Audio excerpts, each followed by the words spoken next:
Hello, everyone. This is Sharon with Entelechy Visions, and this is an energy update for the week of August 26th through September 1st.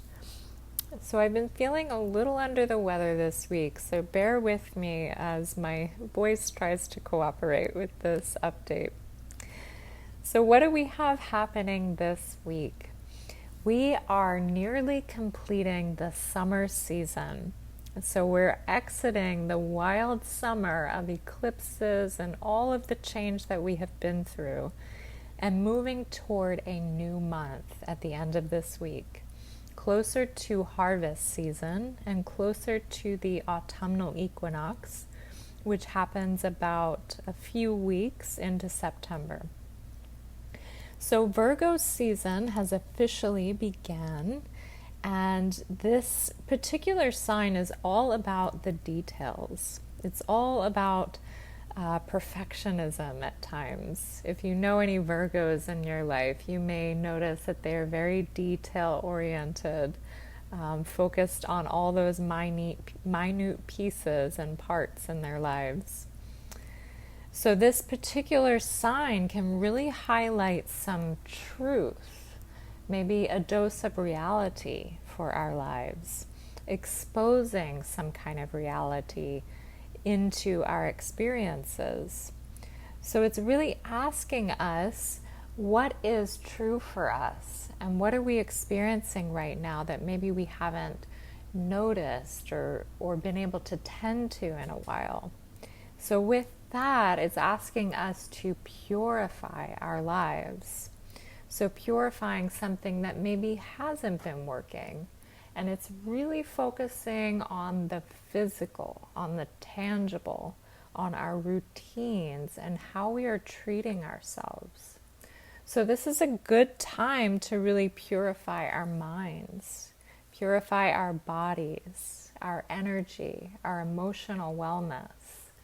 So where in your life can you kind of alter or shift something about how you are taking care of yourself in order to better prepare yourself and purify your physical temple, purify your own life experience so that you can be prepared and ready as harvest season arrives. So something like our health routines, like our diets, looking at what we are ingesting and taking into our bodies, because what we eat and consume is truly what we become. And I know that can sound cliche, but when you really think of what you are taking in, you are absorbing it into every single cell of your body. And that is what you're truly becoming. So will you fuel yourself with something light and high vibrational, something that is healthy, that will make you feel good ultimately? We can also look at areas such as exercise, meditation to tend to our minds, our emotional wellness, and any self-care tips and tools that we feel that we need in order to maybe adjust something about how we are feeling, either physically, emotionally, mentally, or energetically. So all these areas may be asking for some fine-tuning right now, and it's just going to help to purify us to be ready for the months to come. So we also have a super new moon this week on the 30th. And this is a potent new moon, all about the new beginnings, which new moons always are. And it being a super one as a little bit more dose or more of a potency to it for this moon. But it is a loving moon. It's a really nice, comforting, warm moon in that sense, kind of like a warm embrace, something that will feel very joyful and also much needed for our lives. So even though there is this potency, it's a potency in a way that feels like drinking a fresh glass of water after walking through the desert for 40 days kind of thing. So we're really ready for this kind of new moon and this newness. And it really will fuel some new directions in our life. So it's a really big release point as well. So a lot really opening up, and it's also putting a big chapter closing to the summer itself and all that we have gone through, so that we can now enter a new season, a new direction, and release everything that we have experienced over the course of these many months. So this moon will also bring some very tangible results to our lives, some very earthly, grounded results. And you may find that with this moon that there's a lot of communications that are happening in your life, maybe some collaborations, some joint ventures or co-creating with others, some meetings that are happening. So this is a very chatty new moon. So a lot of conversation can be had under this new moon, and ultimately that is to set the stage for all of these new beginnings and this new chapter. But it's also paired with a sense of exposing our more vulnerable side, or exposing our true heart's desire, or really what we want or what we want to say. So if there's something that has been hidden or placed on the back burner, or you've just kind of shoved down and you haven't expressed it to someone, or just outwardly in general, that this moon may highlight that, of really opening up our hearts and allowing this more vulnerable side of ourselves to expose some of that, exposing our truth, and to really reveal who we are. Because when we are trying to integrate or implement new beginnings and new directions in our lives, one of the best ways to do that, or to pair with that, is to be open and honest with others. Because if there's something that you truly believe in, something that is your truth, something that is your heart's desire, why keep that hidden when you're trying to start something new or move into a new direction? Because if you shove down what your truth really is, it can show up in other ways. Maybe in agitation, or not feeling content in life, or fatigue. It can really pop up in many ways, and just showing you that there's something that you've suppressed, that you haven't been able to share an element of your truth with the world. So really look at that. Is there something that you wish to share with others? Maybe a specific person, something that you've been pining to share but just haven't quite had the courage or guts to really meet with them to chat about it. So that can be a really powerful moving force to expose who we are, especially if it's healthy. Ultimately, if it's healthy. If there's something nasty that you want to share, try to do it in a constructive manner if it benefits both parties. So with this particular moon, this is marking the stage or the setup for the next 4 months, for the remaining part of this year.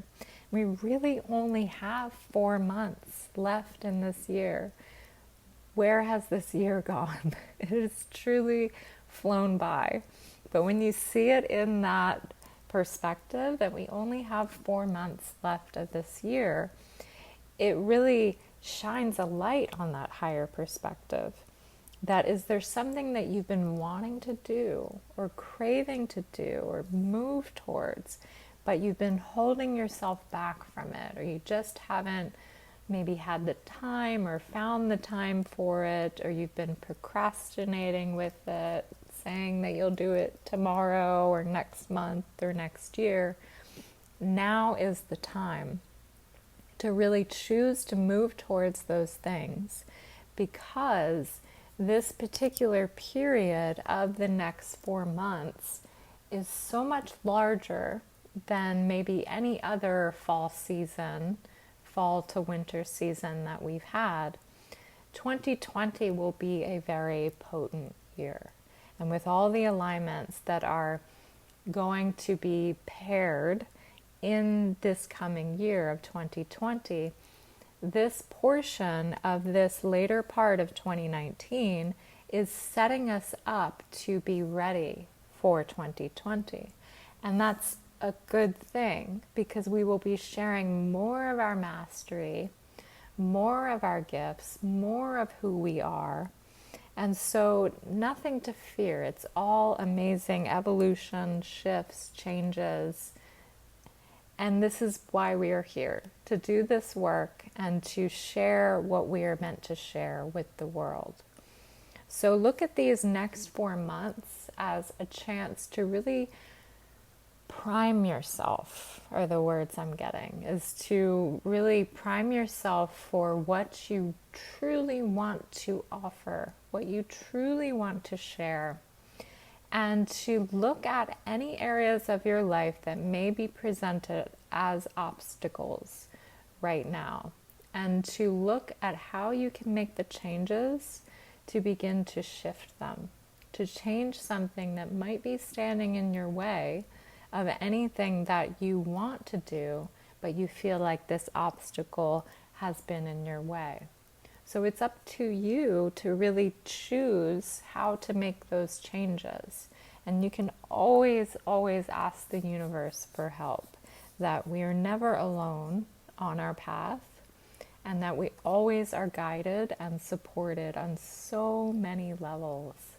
And it's up to us to set those intentions, to work towards our goals, to act upon them, but to also ask for the help that we need, whether that's in meditation and connecting that way, through intention, through prayer, whatever resonates with you, to ask for anything that you need, anything that would help you get closer to the desires and goals that you want to reach. So another quick piece I want to reflect upon is the aspect of complaining. So this is something that we all do, and we catch ourselves doing it. Sometimes we can wrangle ourselves and kind of come back and take ourselves back to a place of trusting and peace. But sometimes we'll get caught in that swirl, in that cycle of complaining and feeling like we just need to get it out, maybe complaining towards another person, complaining in our inner world, having some negative self-talk. So just adding this as a tool and tip for our week this week, that if you find yourself in this cycle of complaining, on a physiological level, if you get stuck in that cycle, you're actually creating grooves or neural pathways in your mind, so that your mind will want to go to the complaining out of default. So when we have something, a pathway that has been traveled over and over again, when you just think of a road, it's easier for us to travel down that road because the grooves have already been created in that road. So there's the same thing with our minds, that if we complain, we are creating these synaptic connections in our neural pathways to really move towards that complaint, to move towards that state of being of constantly complaining or being a victim.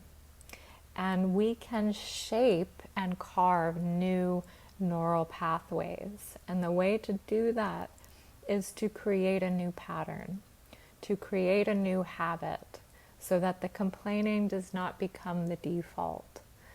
And we do not want to complain all the time, because the more we complain, the more we are telling the universe that we want more of that.